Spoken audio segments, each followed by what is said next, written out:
Hey, what's up? It's Jim, and today I'm going to talk about The Kid Who Would Be King. Most kids' live action films are more about either licensed properties, having a crazy kind of a premise, or having something to sell more licensed properties.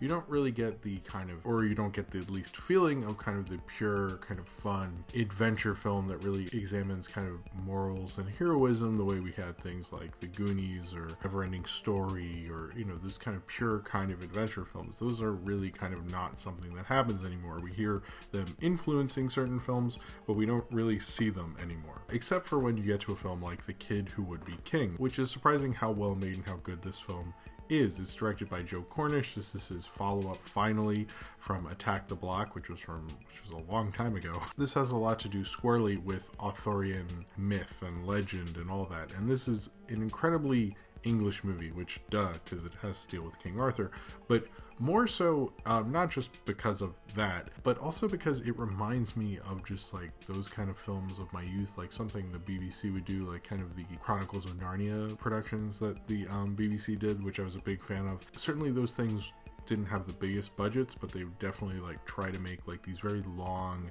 epic kids films based on the C.S. Lewis books.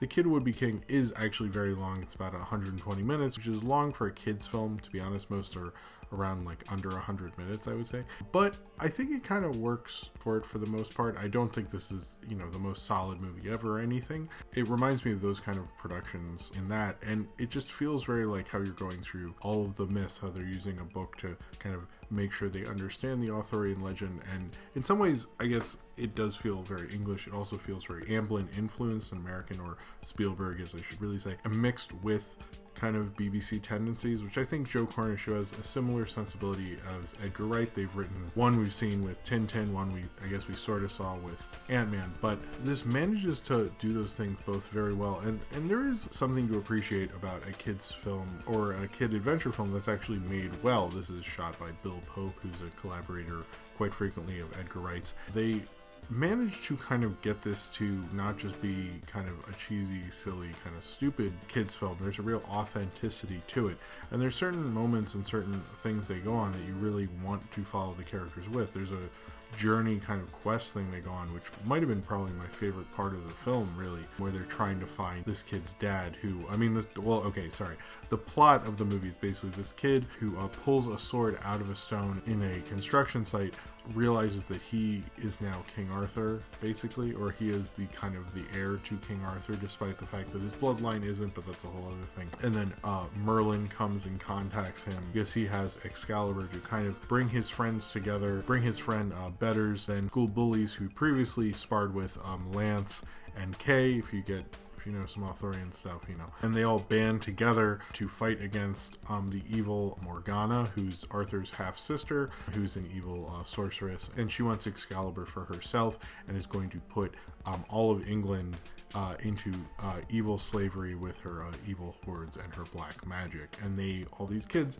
have to stop them. Part of this quest is trying to find the entrance into the underworld to kind of find her and kill her.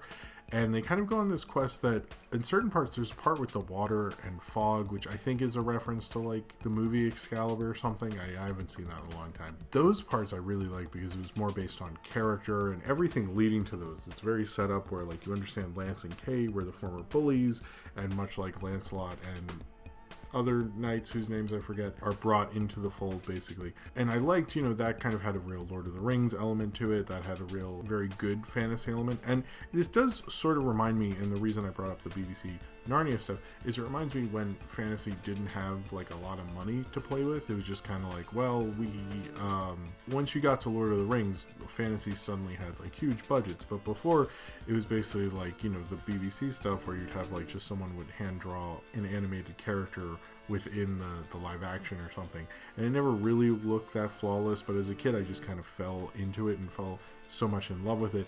And in this, it's like most of the CG works. I didn't really mind it per se.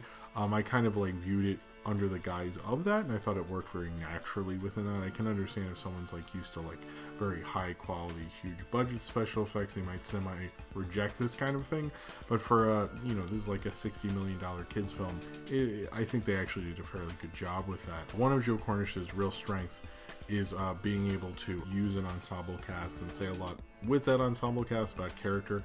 And I think, again, like what I was saying about the quest and all the other stuff that they're doing throughout this, I think when they're building off of that, this film really, really works, and it's really inviting, and it's really interesting, and you really like where it's going, and it's easy to follow through. And there's a lot of things that like aren't just based on like these kids on an adventure. It's these kids on an adventure based on their character and their character development. I thought that really worked. They also have the kid who plays Merlin, who I think everyone's noticed is kind of the standout, Angus Emery, I think.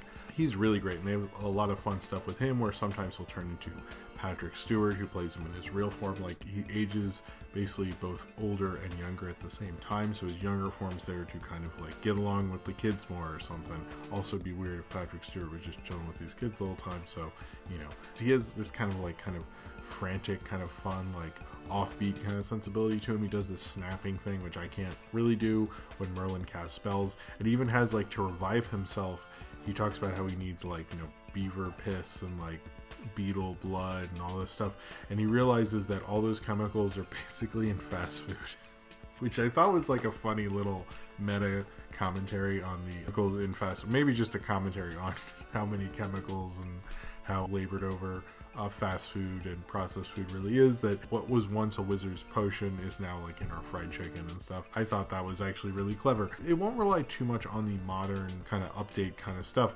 I mean, it sort of does it, and then it like lets it go so we can get more on the adventure. The adventure is kind of key to this film, which I think Joe Cornish understands like what this film is at its heart, but he also understands doing with this genre, you can kind of have the flab on this basically, which he does well with. One thing that I find really interesting, when I've read any review of this, everyone talks about how the end battle sequence, if they were a kid, they would have loved it, but as an adult, it just becomes like a CG fest sort of thing.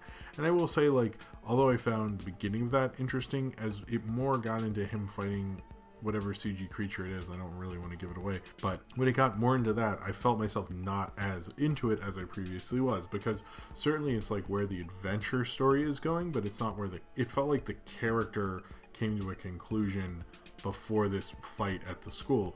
And it's like, but that part, it was like there were kids in the audience, they were freaking out at that part, and in a way, when I was watching, it was like, I think this is like actually a very solid kids film, even though through my adult eyes it's not as solid. If I was 7, I would love this movie. I would be freaking out. I would have seen this movie, I would have it on tape, I would watch it a bunch of times, because it would seem so cool to me. And it very much succeeds in that. And Joe Cornish has talked about how he wanted to make this movie when he was 11 and things like that, and you feel that vibe through it. And I don't think a lot of filmmakers can like let themselves go within that and still make a really well-made film. I like the designs, the evil kind of like fire engrossed kind of black like night people coming after him and all that stuff. They do a good job with that. Even with the various knights, like each of the kids has a different color. It's like very distinct who each of them are. They don't do too weird cinematography in it. Like sometimes they will go into that. But I've noticed, like, because kids live action films aren't cinematography wise like the most adventurous and stuff, it's like very much like, I think like kids like, like sitcoms are very like cinematically kind of boring palette stuff, and it kind of plays within that. It's like kind of more reserved Bill Pope for me, frankly. I would have like one of the reasons I saw this movie was actually because of Bill Pope shot it, and I don't think it was one of his more stunning films. He also shot Scott Pilgrim, the Matrix trilogy, the Sam Raimi Spider-Man movies, Team America, most of Edgar Wright's stuff at this point. Like he's a really good cinematographer. Clueless, but I think it shows like they knew the kind of movie they were shooting. It felt like they were mentally understanding it. And Joe Cornish is like, he was one of the writers on Tintin. He understands how to make a solid adventure film, and I think in this he makes like a precisionally good kids adventure film, but it's like a British kids adventure film, very British and obviously Arthurian legend and things like that, but also in its sensibilities and its influences and its storytelling traditions that are coming from like the BBC and like those kind of stories, and like how those were more long in the tooth, but as a kid you'd kind of like be fine with it when you're sick from school or with your friends or something, because you really like it, and because it does have enough kind of cool action stuff, but he still manages to find ways to have things about character and kind of more dramatic moments. I particularly like Louis Ashbourne Serkis, who is Andy Serkis' son, who I thought was actually pretty good. I think he kind of maybe isn't getting as much acclaim because he kind of has to be like the big hero type, and that's not as showy as certainly the Merlin role. He's kind of an interesting, like, well-made kids film, and it felt like the kids are just so genuine, and you shouldn't have it any other way. I think sometimes when you're doing kind of more of an ironic thing, it's often the younger actors don't get it and the older actors do, and this sort of plays like that, but I don't want to say like this is like trying to be a bad movie or something. I'm just saying that's always a division, and in this it kind of works really well because they're supposed to be kind of like these wizardy people, so it kind of works quite well in that. I did really like this film, and I think it's a very solid live action, probably better than we see from live action kid films ever, and it's something that older cinephiles are not going to be as, I think cinephiles of my age, it's like certain ones were like, oh, Joe Cornish is back, I'm definitely seeing this, I love Attack the Block, and everyone else is like, who cares, this is a kid's film. And I do think, like, I understand the people who are like, who cares, this is the kids film, because it's so much a kids film, it doesn't like even care about getting you on its side.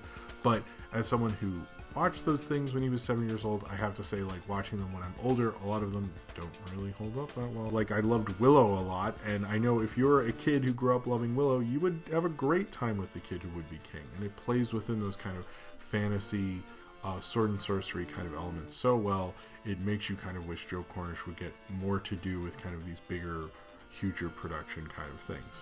I've read people say it's a demo reel for him to do bigger productions. I feel like Attack the Block was that as well. For me, it's just like a well-made kind of cheaper budget kind of film. I love what Joe Cornish does. I don't think this is anywhere near what Attack the Block really was. I thought that was like one of the better films of this decade, whereas The Kid Who Would Be King, I'm kind of like, well, I mean, it was a very good kids film, and maybe if we're going to be talking about some of the better kids films of recent memory, this is especially in the live action realm, this is definitely one of the better ones. And I think Joe Cornish showed a real flair and a love for making this kind of thing. This is someone who really, you can tell this is like a dream project kids movie, and he has a lot of fun with it, and I think that kind of spirit goes throughout it. And I think kids, and even big kids or adults and stuff who even liked King Arthur, will really like this. This is a great family film.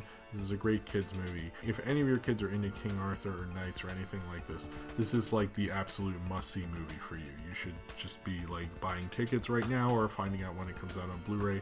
And I'm very curious to hear what British critics say. But oddly, this came out in America first, which I do not understand whatsoever. But whatever, that was their choice, I guess. I can't wait to hear Kermode and other people talk about it, because I think the British public will actually really like this. I think in America, maybe there isn't, like, that tradition isn't instilled in us as much, and I wish it was, because I think this is a really great kind of kids fantasy film, and we don't really get a lot of ones that are made with this kind of vigor and this kind of love to put this together, to really say something about heroism, adventure, and King Arthur, and have a lot of fun with really talented kid actors. That's just not something we get every day. I think it's something when it's there and it's well made and it's well put together and it's a good enough Hollywood kind of a production, is something we should definitely appreciate. So if you have seen The Kid Who Would Be King and you would like to talk about it, then comment below in the comments and subscribe if you would like to.